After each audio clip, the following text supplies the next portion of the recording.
ఓం నమ శివాయ. ఆమె శక్తి, ఆయన శివత్వం. ఇద్దరూ కలిసినప్పుడు పుట్టింది అర్ధనారీశ్వర తత్వం. భార్యను గుండెల్లో పెట్టుకున్న వాడిని లోకం శివుడని పిలిచింది. స్త్రీని అర్థం చేసుకున్న పురుషుడు శివుడు. పురుషుడిని గౌరవించిన స్త్రీ శక్తి. ఒక్క రూపము రెండు శక్తులు.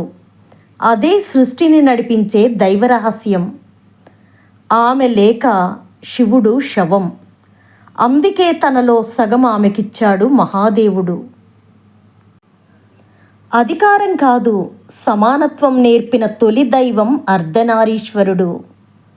భార్యాభర్తల బంధం ప్రేమతో నిండితే ప్రతి ఇల్లు అర్ధనారీశ్వర ఆలయం.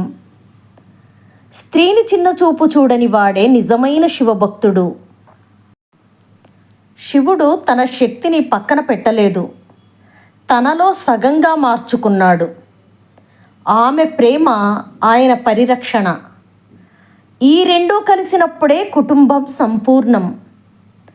అర్ధనారీశ్వరుడు చెబుతున్న సందేశం ఒక్కటే: స్త్రీని గౌరవించు, జీవితం ఆశీర్వాదమవుతుంది. శక్తి లేని శివుడు నిశ్శబ్దం. శివుడు లేని శక్తి దిశ లేని ప్రవాహం. భార్యను భారంగా కాదు, భాగంగా చూసినవాడు మహాదేవుడు. ఆమె కన్నీరు పెడితే శివుడు తట్టుకోలేడు. అందుకే తన హృదయంలోనే స్థానమిచ్చాడు. స్త్రీ పురుషులు పోటీ కాదు, ఒకరికొకరు పూర్తి చేసే శక్తులు. అర్ధనారీశ్వర రూపం ముందు అహంకారం కూడా తల వంచుతుంది. ఒక్క దేవుడే ప్రపంచానికి చెప్పాడు, ఆమె లేక నేను అసంపూర్ణమని. ఇంట్లో భార్యను గౌరవించేవాడి ఇంట్లోనే శివపార్వతులు నివసిస్తారు. ఆమె సహనము ఆయన స్థిరత్వం. ఈ రెండూ కలిసినప్పుడు పుడుతుంది శాంతి. ప్రేమకు రూపం ఉంటే అర్ధనారీశ్వరుడు, గౌరవానికి అర్థముంటే శివపార్వతులు. ఓం నమ శివాయ. స్త్రీని అనగదొక్కమని కాదు, ఆరాధించమని నేర్పిన దేవుడు శివుడు. అమ్మగా ప్రేమ, భార్యగా తోడు, శక్తిగా రక్షణ. అదే స్త్రీ మహిమ. తన పక్కన కాదు, తన ప్రాణంలో సగం చేసినవాడు మహాదేవుడు. అర్ధనారీశ్వరుడు ఒక రూపం కాదు, ప్రతి దాంపత్యానికి ఆదర్శం. ఆమె గెలవాలని కాదు, అర్థం చేసుకోవాలని శివుడు చూపించాడు. శివుడు త్రిశూలంతో కాదు, పార్వతికి ఇచ్చిన గౌరవంతో మహాదేవుడయ్యాడు. స్త్రీని గౌరవించే ఇంట్లో కష్టాలు కూడా తలుపు తట్టడానికి భయపడతాయి. ప్రేమలో అధికారం ఉండదు, అర్ధనారీశ్వర తత్వం మాత్రమే ఉంటుంది. శక్తి ముందు శివుడే తల వంచాడు. అందుకే ఆయన దేవాది దేవుడు.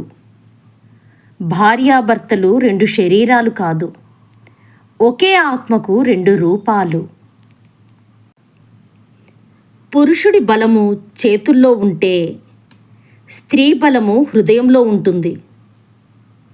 అర్ధనారీశ్వరుడు చెబుతున్న నిజము: గౌరవం ఉన్న చోటే ప్రేమ నిలుస్తుంది. స్త్రీని అర్థం చేసుకున్న మనిషి జీవితము శివానుగ్రహంగా మారుతుంది. ఆమె నవ్వు ఇంటిని ఆలయంగా మారుస్తుంది. ఆమె బాధ ఆ ఇంటి శాంతిని తీసుకుపోతుంది. ప్రపంచానికి సమానత్వం నేర్పిన తొలి రూపము అర్ధనారీశ్వరుడు. ఓం నమ శివాయ. ఆమెను కాపాడేవాడు భర్త కాదు, ఆమె గౌరవాన్ని నిలబెట్టేవాడే నిజమైన శివుడు. అర్ధనారీశ్వర రూపం చూస్తే అర్థమవుతుంది, ప్రేమలో నేను అనే మాట ఉండదని. స్త్రీని బలహీనమని చూసిన లోకానికి ఆమెనే శక్తి అని చూపించాడు మహాదేవుడు. పార్వతి శివునిలో సగం కాదు, శివుని సంపూర్ణత. ఓం నమ శివాయ.